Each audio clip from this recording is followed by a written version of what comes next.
Good morning प्यारे साथियों, welcome to be positive classes a destination for a best education.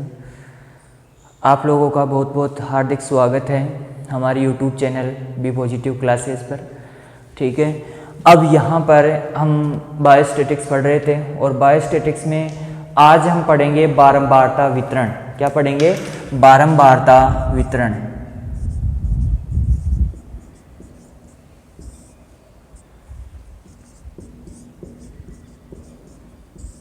बारंबारता वितरण क्या होता है, किस प्रकार ये कार्य करता है। ठीक है, तो बारंबारता का मतलब होता है किसी भी चीज़ का हम बार बार प्रयोग कर रहे हैं। क्या कर रहे हैं? किसी भी चीज़ का हम बार बार प्रयोग करते हैं तो ये क्या कहलाता है। और वितरण का मतलब फैलाव, वितरण का मतलब फैलाव। ठीक है, अब देखो इसमें क्या किस प्रकार से होगा। कोई भी संख्यात्मक मान दिया जाएगा आपको। क्या दिया जाएगा? संख्यात्मक मान दिया जाएगा और उस संख्यात्मक मान को आपको क्या करना है, एक निश्चित क्रम में, चाहे से वो बढ़ते हुए क्रम में या चाहे से घटते हुए क्रम में, आपको क्या करना है, उसको व्यवस्थित करना है। और फिर उसके सामने आपको क्या करना है कि एक प्रकार से आवर्ती चिन्ह के अनुसार, आवर्ती फ्रीक्वेंसी जो होती है उसके अनुसार आपको क्या करना है, उनको व्यवस्थित करना है। जैसे मान लो आपने एक सारणी ली है। ठीक है, आवर्ती बारंबारता सारणी के बारे में बता देता हूँ आपको कि आपने क्या लिए, एक सारणी ली है। उस सारणी में आपने देखा है कि जैसे मान लो 34, 35, 36, 37, 38। अब आपके सामने क्वेश्चन आ जाता है कि ऐसे 34, 35, 36, 34, 35, 36। अब 34, 35, 36 तीन लिया मैंने, 34 कितनी बार आया, तो उसके सामने मिलान चिन्ह लिखने हैं कि टोली बार लिखना है। टेली बार जो होता है वो आता है, वो लिखना है। और उसके अंदर आगे लिखनी है फ्रीक्वेंसी, कितनी बार वो रिपीट हुआ है।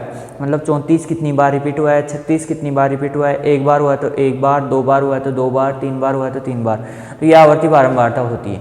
ठीक है, तो यहाँ पर यदि हम देखें बारंबारता जो वितरण होता है उसके अंदर यदि कोई चर संख्या है, क्या है? चर संख्या है।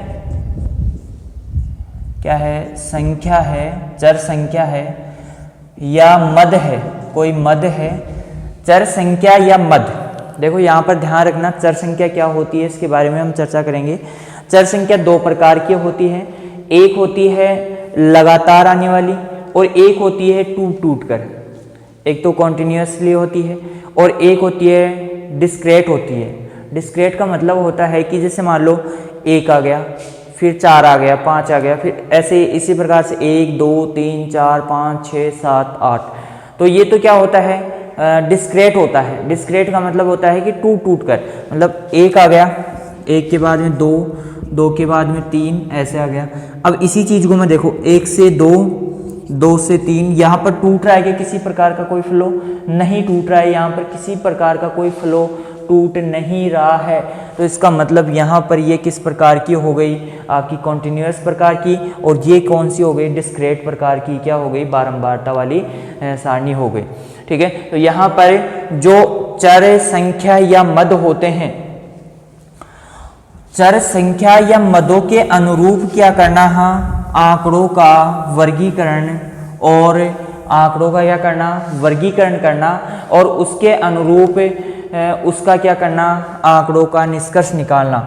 या यहाँ पर कह सकते हो चर संख्या या मदों का वर्गीकरण करना क्या कहलाता है? आपका बारंबारता वितरण कहलाता है। ठीक है, क्या कहलाता है?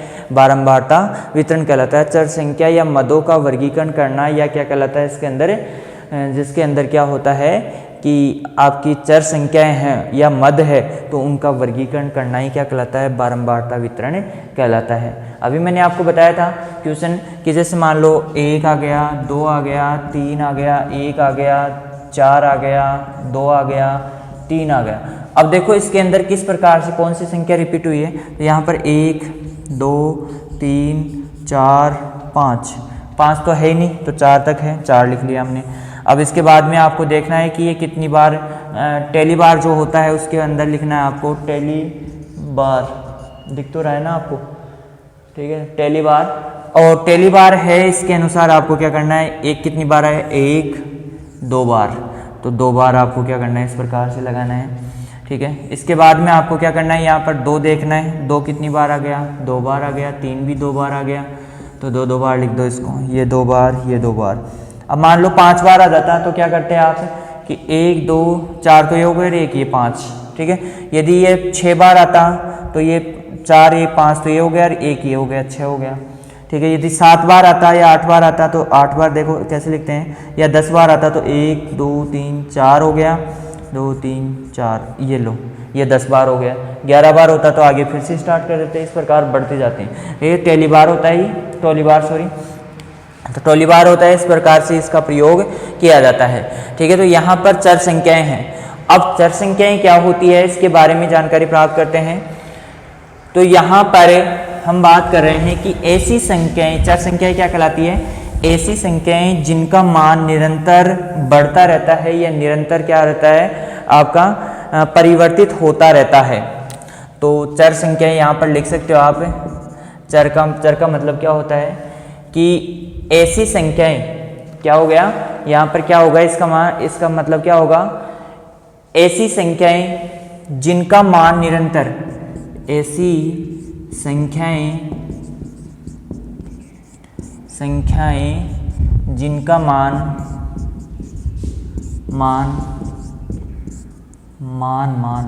लगातार बदलता है, क्या कहलाता है आपका, चर संख्याएं कहलाती है। क्या कहलाती है, चर संख्याएं कहलाती है। बदलना चाहिए उनका मान, क्या होना चाहिए, बदलना चाहिए। अब देखो चर संख्याएं होती है, चर संख्याएं 2 प्रकार की होती है। चर संख्या 2 प्रकार की होती है। देखो चर संख्या 2 प्रकार की किस प्रकार की होती है। देखो पहला जो प्रकार है, देखो पहला मैंने अभी बताया था आपको कि पहला जो प्रकार होता है वो होता है, आप लिख सकते हो इसको डिस्क्रेट या इसको कह सकते हो खंडित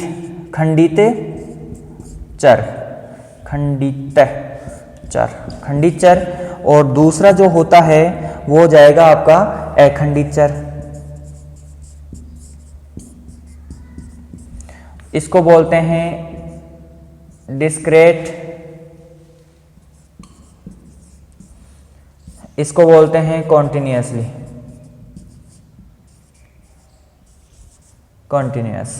ठीक है। तो कॉन्टिन्यूअस प्रकार का हो गया ये तो, और ये कौन सा हो गया, डिस्क्रेट प्रकार का चर हो गया।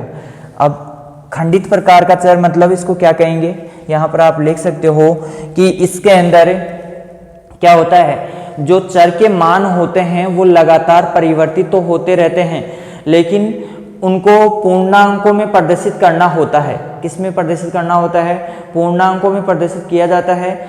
और इसके अंदर 2 जो मान होते हैं, 2 चर मान, देखो इसको सबसे पहले पूर्णांकों में प्रदर्शित किया जाता है, प्रदर्शित किया जाता है, ठीक है। और दूसरा है कि 2 चरों के मध्य एक निश्चित मान होगा, एक निश्चित मान होता है, या मान होता है, निश्चित मान होता है। जैसे यहाँ पर हम बात कर रहे हैं, अभी मैंने बताया था आपको डिस्क्रेट प्रकार का जो है उसमें मैंने बताया था 1 2 3 4 या 5 10 15 20 और 25, ठीक है 25 हो जाएगा यहाँ पे 25। तो यहाँ पर क्या है, इसके बीच में 5 का मान है, तो निश्चित मान है एक 5 का। इन दोनों के मध्य भी कितने का अंतर है, 5 का। इन दोनों के मध्य भी 5 का अंतर है। इन दोनों के मध्य एक निश्चित अंतराल पर होगा, और हमेशा किस में होगा, पूर्णांकों में होगा। देखो 5 10, अब ऐसे थोड़ी आ रहा है 5.5 5.10 10.5, ऐसे थोड़ी आ रहा है, नहीं आ रहा है ना। तो यहाँ पर सारे मान किस में आएंगे, पूर्णांकों में आएंगे। किस में आएंगे, पूर्णांकों में, ठीक है। तो इस प्रकार के जो चर होंगे उन्हें क्या कहेंगे, खंडित चर कहेंगे। क्या कहेंगे, खंडित चर। तो पहले हम खंडित चर के बारे में जानकारी प्राप्त कर लेते हैं। यहाँ पर आप एग्जाम्पल लिख सकते हो, ये परिभाषा हो गई इसकी, या इसकी जानकारी हो गई। इसके बाद में यहाँ पर खंडित चर के अंदर लिख सकते हो, यहाँ पर क्लास लिख सकते हो, जैसे क्लास और स्टूडेंट्स, ठीक है। क्लास में स्टूडेंट कितने हैं, तो यहाँ पर पहली क्लास, दूसरी क्लास, तीसरी क्लास, चौथी क्लास, ठीक है। इस प्रकार से आप लिख सकते हो यहाँ पर। और यहाँ पर जैसे मान लो यहाँ पर 25 स्टूडेंट आ गए, इसमें 30 स्टूडेंट आ गए, इसमें 35 आ गए और इसमें लगभग 20 आ गए। ये लो, ये हो गया। तो यहाँ पर देखो क्लास आ गई और ये किस प्रकार का चर है? खंडित। ध्यान रखना, ये किस प्रकार का है? खंडित प्रकार का चर है। तो क्लास है और ये किस प्रकार का है?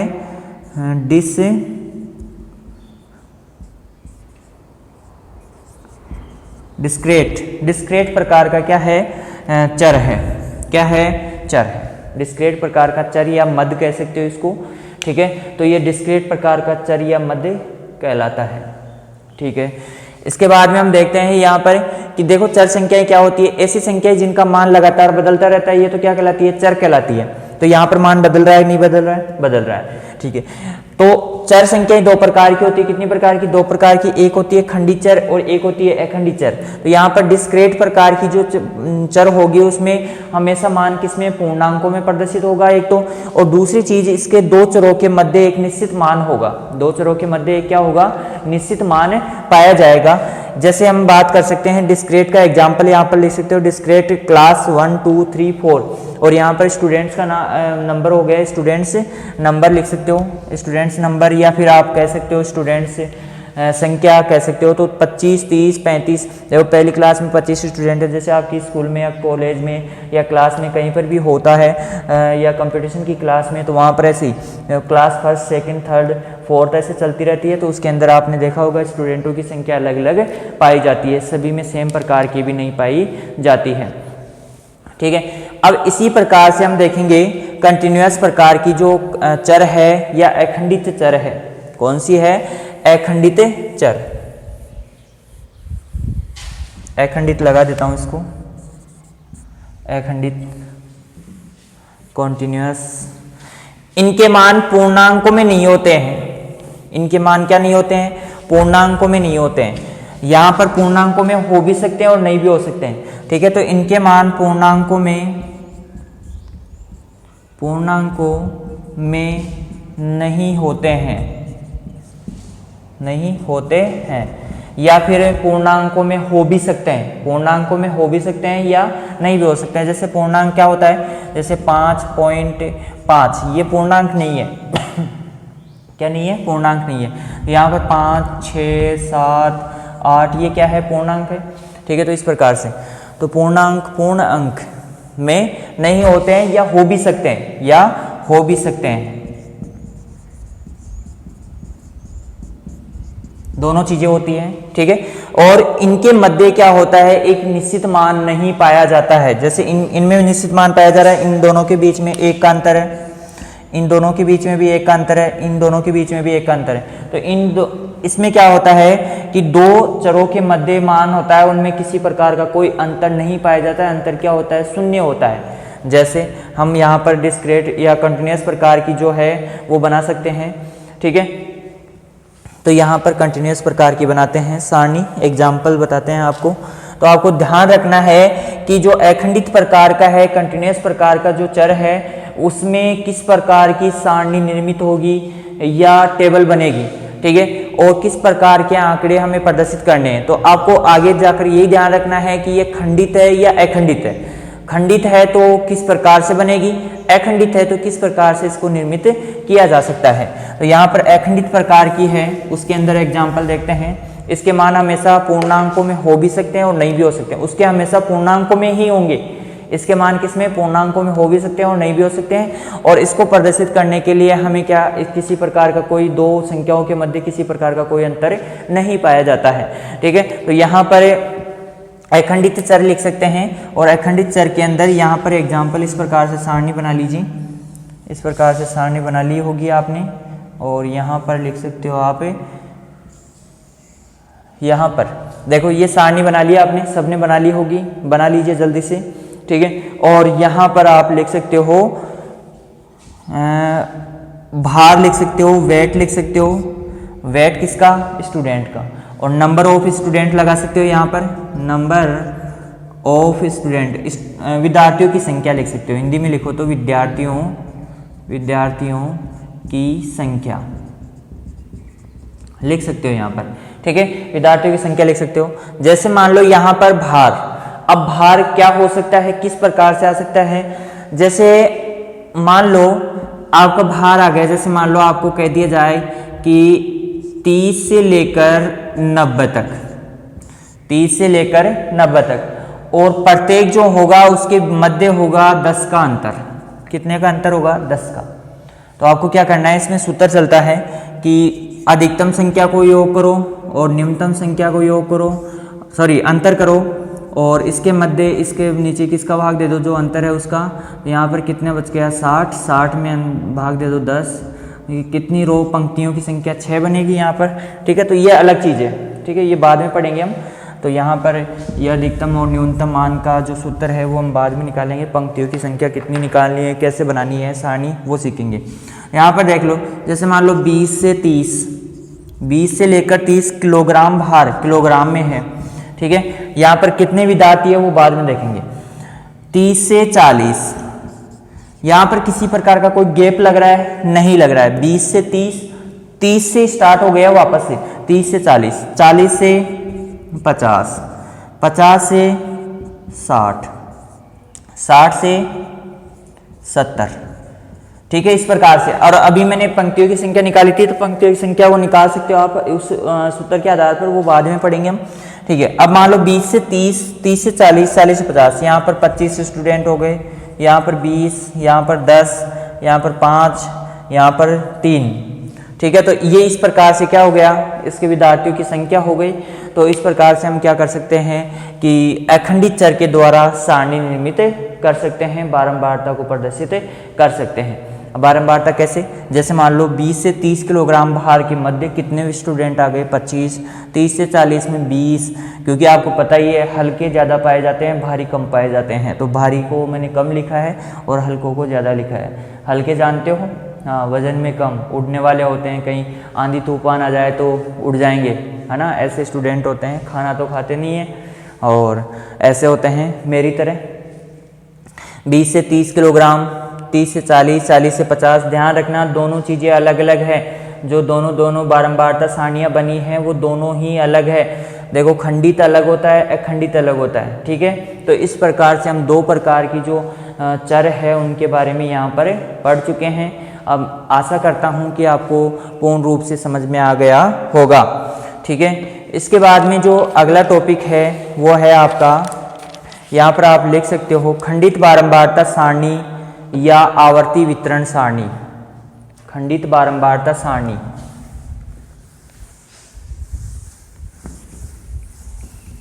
देखो सारणियाँ कैसे निर्मित करते हैं वो देखेंगे यहाँ पर।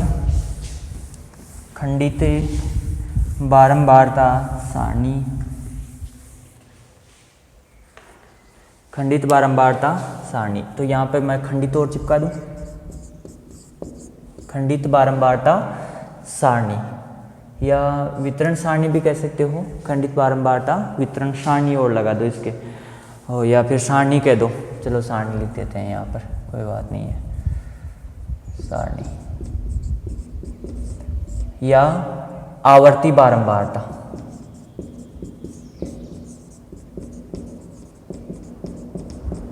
बारंबारता, ठीक है, आवर्ती बारंबारता। देखो यहाँ पर इसके अंदर हम क्या करेंगे कि जो सारणी होगी खंडित होगी। कैसी होगी, खंडित। खंडित का मतलब इसके मानों के मध्य हमेशा तो पूर्णांकों में आएगा इसका मान, और पूर्णांकों के साथ साथ इसमें क्या होगा कि पूर्णांक के साथ साथ इसमें क्या होगा कि इसके अंदर जो आवर्ती होगी वो दर्शाई जाएगी, और साथ ही साथ इनकी जो दो मान होंगे उनके मध्य एक निश्चित मान होगा, और सभी के मध्य निश्चित मान पाया जाएगा, ठीक है। तो यहां पर आप लिख सकते हो सारणी, सारणी कौन सी, क्या, सारणी, सारणी जिनमें आंकड़ों को विभिन्न वर्गों में वर्गीकृत, सारणी जिसमें विभिन्न वर्गों में वर्गीकृत,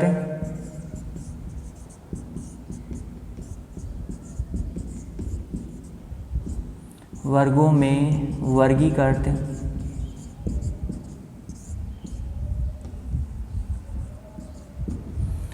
देखो विभिन्न वर्गों में वर्गीकृत कर दिया जाए, क्या कर दिया जाए, वर्गीकृत कर दिया जाए, तथा उनके मध्य एक निश्चित मान उपस्थित हो, उनके मध्य क्या हो, एक निश्चित मान उपस्थित हो। और यहां पर आप कह सकते हो कि विभिन्न वर्गों में वर्गीकृत किया जाए तथा प्रत्येक वर्ग के बीच एक निश्चित मान उपस्थित हो, एक निश्चित मान उपस्थित हो, क्या हो, एक निश्चित मान उपस्थित होना चाहिए। जो वही बात आ गई आपकी, यहां पर आपकी कौन सी खंडित चल रही है, तो खंडित वाली परिभाषा इसमें आ जाएगी, ठीक है। और इसके बाद में ये जो इस प्रकार की जो सारणी होगी उसमें ये क्या कहलाएगी आपकी, क्या कहलाएगी, खंडित बारंबारता सारणी या आवर्ती बारंबारता सारणी कहलाती है। ये सारणी क्या कहलाएगी। और इसके अंदर हम क्या कर देते हैं, आवर्ती को और जोड़ देते हैं। किसको जोड़ देते हैं, आवर्ती को और जोड़ देते हैं। आवर्ती मतलब फ्रीक्वेंसी। अब देखो कैसे बनती है, जैसे एक क्वेश्चन देता हूं मैं आपको, यहाँ पर निम्न विद्यार्थियों का क्या दिया गया है, यहाँ पर आप लिख सकते हो कि यहाँ पर भार दिया गया है कितने विद्यार्थियों का, 30 विद्यार्थियों का भार दिया गया है, विद्यार्थियों का भार।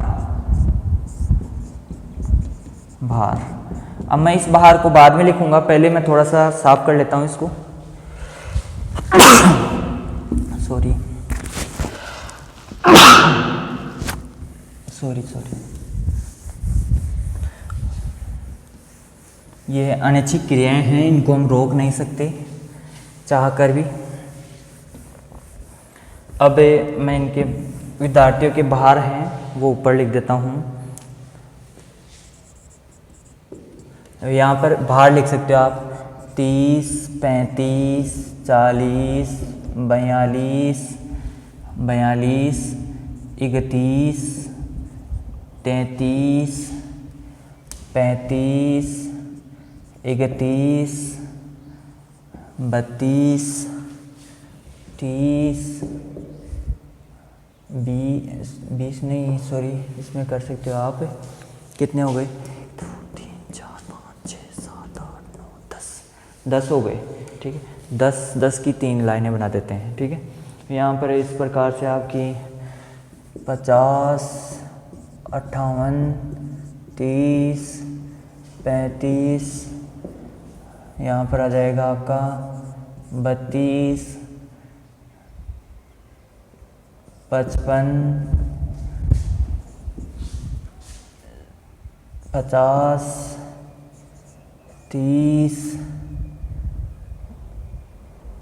35, 37, 3 हो गए, 3, 3, 6, 3, 9 और 1, 10 हो गए, ठीक है। इसके बाद में 31, 50, 55, सॉरी 60, 35, 42, 40, 31, 32, 35। ये इस प्रकार से ये 30 विद्यार्थी हैं और इन 30 विद्यार्थियों का यहाँ पर क्या दिया गया है, सारणी बनानी है हमें, कौन सी, खंडित प्रकार की। अब खंडित प्रकार के बनानी है तो आपको क्या करना पड़ेगा, यहाँ पर इनको लिखना पड़ेगा। और लिखोगे कैसे, पहले आपको क्या करना है, आरोही क्रम में लिखना है इनको। क्या करना है, आरोही क्रम में। आरोही क्रम कौन सा होता है, बढ़ता हुआ क्रम। और बढ़ता हुआ क्रम में आपको लिखना है, यहाँ पर आपको जो दे रखा है उसको लिखना है। जैसे हम यहाँ पर लिख सकते हो भार, सारणी बनानी है हमें तो भार लिख सकते हो यहाँ पर, तो भार हो जाएगा 30। 30 के बाद में क्या आता है, 31 आता है, 31 लिख लो। 31 के बाद में आप लिख लो यहाँ पर 32, 32 के बाद में 33, 32, 33, 31, 30, 31 हो गया, 32, 33 हो गया, फिर 34 है क्या यहाँ पर, किसी में 34 रखा है क्या, 34 नहीं रखा, 34 है नहीं तो 35 आ जाएगा यहाँ पर। फिर आ जाएगा आपका 36 है क्या, 36 शायद नहीं है, 36 36 है क्या, ध्यान से देखना रे, 36 नहीं है, तो फिर 37 आ जाएगा, 37 दिया है मैंने 37, फिर आ जाएगा 38 है क्या, 38 नहीं है शायद, 38 नहीं है, 38 नहीं है, फिर 38 नहीं है, 39 नहीं है, 40 है क्या, 40 है, 41 नहीं है शायद, 41 नहीं है, फिर 42 है, 42 के बाद में 43 है क्या, 43 नहीं है, 45 46 46 भी नहीं है, 45 46 नहीं है, 46 47 भी नहीं है शायद, 47 37 47 नहीं है, 50 है, फिर 50 लिख देता हूँ, फिर 51 है क्या, 51 55 56 51 नहीं है, 51 नहीं है ना, 55 है, 55 आ गया, 55 के बाद में 56 57 नहीं है, 60 है, 60 हो जाएगा, फिर 60 के बाद में देखो 55 57 है क्या, 58 है, 58 आ गया, यहाँ पर आप 58 लिखोगे पहले, फिर 60 लिखोगे, हाँ दिख रहा है कि नहीं दिख रहा है, अरे 58 60 नहीं दिख रहा है आपको, है ना, यहाँ पर 60 को आप थोड़ा सा ऊपर लिख लीजिए, ठीक है, 60 आ जाएगा, चलो छोड़ दो इसको, जो भी है 60 हो गया, फिर 60 के बाद में 60 से तो अभाव है ही नहीं, ठीक है, तो यहाँ पर हो गया ये कंप्लीट, ठीक है, 60 को आप थोड़ा सा ऊपर ले यहाँ पर लिख लीजिए, यहाँ पर लिख लेता हूँ मैं थोड़ा सा आपको बताने के लिए, ठीक है। अब यहाँ पर हम लिखेंगे कि आपका जो भार हो गया, भार के बाद में यहाँ पर मिलान रेखाएं,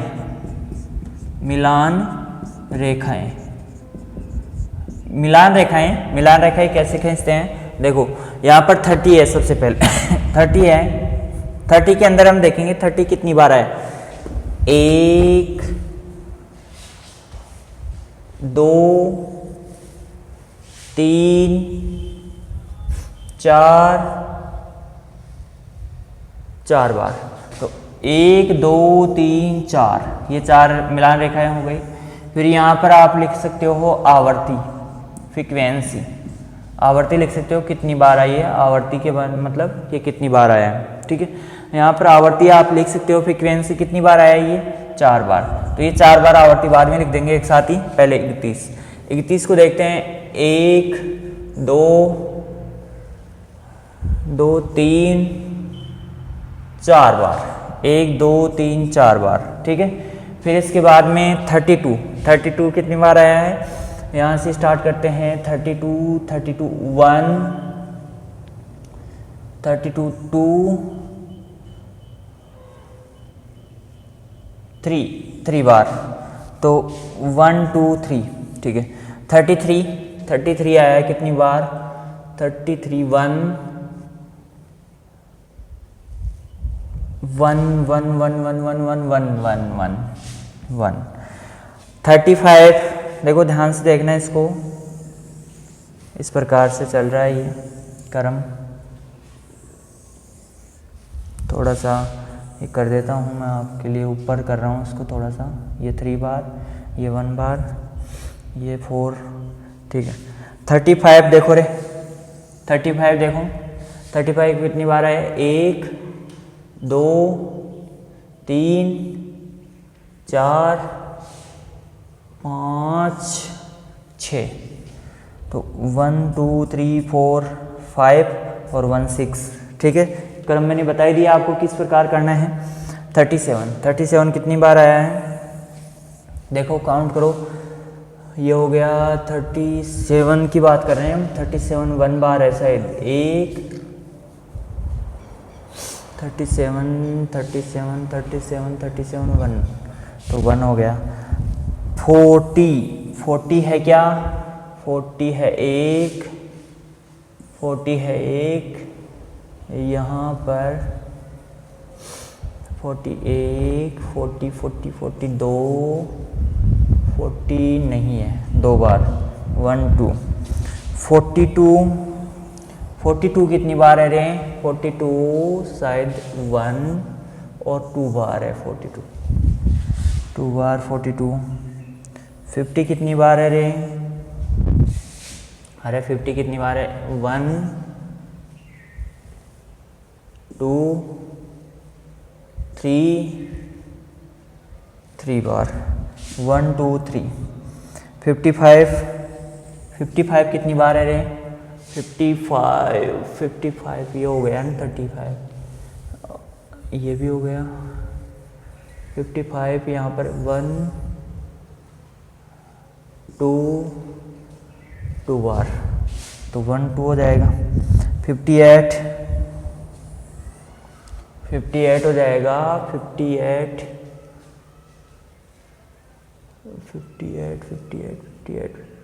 ये 58 नहीं है, 1 बार आएगा।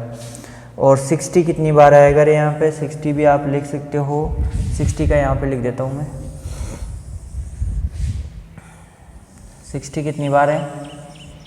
कितनी बार है यहाँ पर देखो, 60 कितनी बार है? ये 35 हो गया, 31 हो गया, 33 हो गया, 31 हो गया। गोले कर दो इनके सबके, सब हो गए। अब बच गया वो रह गया बस, ये 60 एक बार रह गया शायद, बस सारे गोले हो गए ना। 60 एक बार तो 1 आ जाएगा, यहाँ पर भी 1 आ जाएगा ऐसे, फिर यहाँ पर ये 4 आ जाएगा, फिर ये 3 आ गया, फिर 1 आ गया, फिर 6 आ गया, फिर 1 आ गया, फिर 2 आ गया, फिर 2 आ गया, फिर 3 आ गया, और फिर 2 आ गया, फिर 1 आ गया, और फिर यहाँ पर 1 आ ही गया। ठीक है, अब काउंट कर लो इसको, कितने विद्यार्थियों का लिखा था हमने? 30 विद्यार्थियों का बाहर लिखा था। तो 4 1 5 5 4 9 9 और 3 12 13 13 और 6 13 6 19 20 20 से 2 22 22 से 2 24 24 से 3 27 27 से 2 कितने हो गए? 29 29 और 1 30। ठीक है, तो इस प्रकार से क्या हो गया यहाँ पर? इस प्रकार से हम कह सकते हैं कि ये फ्रीक्वेंसी बारंबारता सारणी हो गई। और कौन सी सारणी हो गई? आवर्ती वितरण या आवर्ती बारंबारता सारणी कह सकते हो, या फिर इसको कह सकते हो कि खंडित प्रकार की बारंबारता सारणी हो गई है। कौन सी हो गई? खंडित बारंबारता सारणी। डिस्क्रीट प्रकार की जो बारंबारता सारणी है वो कंप्लीट हो गई। इसी प्रकार से आप घर पे क्वेश्चन कीजिए। मैं आपको अभी लास्ट का जो क्वेश्चन है वो देके जा रहा हूँ, तो आप कमेंट में मेरे को इसका आंसर बताओगे किस प्रकार से बनेगी, या फिर जो ग्रुप है उसमें शेयर करोगे आप आंसर को। खंडित बारंबारता सारणी बनानी है। क्वेश्चन लिखो।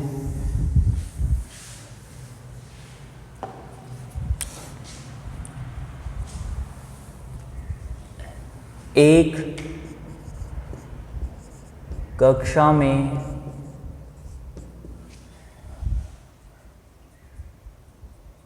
30 विद्यार्थी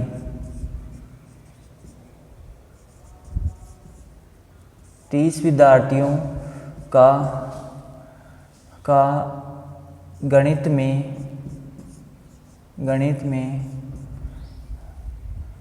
अंकन या नंबर प्राप्त किए हैं, अंक प्राप्त किए हैं। एक कक्षा में 30 विद्यार्थियों का गणित में अंक प्राप्त किए हैं, और जो निम्न है अंक प्राप्त किए हैं, इन अंकों की एक खंडित बारंबारता सारणी या आवर्ती वितरण सारणी का निर्माण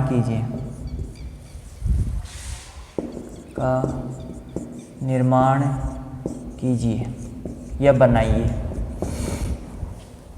क्वेश्चन हो गया। और ये जो मान है वो निम्न है, तो यहाँ पर लिख लो 70, 75, 72, 72, 71, 81, 85, 90, 75, 70 और 50, 71, 75, सॉरी यहाँ पे 50 कर लो, 40, 45, 60, 61 या 65 नहीं 75 कर लो यहाँ पे, 75, 85 और यहाँ पे 81, ठीक है, 70 और यहाँ पे 90 और फिर यहाँ पे कर लो 40, 45, 50, 70, 75, 72, 71, 85, 75 और 81, ठीक है। ये 30 विद्यार्थियों की क्या है, यहाँ पर विद्यार्थियों के गणित में नंबर है, तो इनको क्या करना है, आपको खंडित बारंबारता सारणी का निर्माण करना है, ठीक है। ये क्वेश्चन आपके लिए अगली क्लास में मिलते हैं।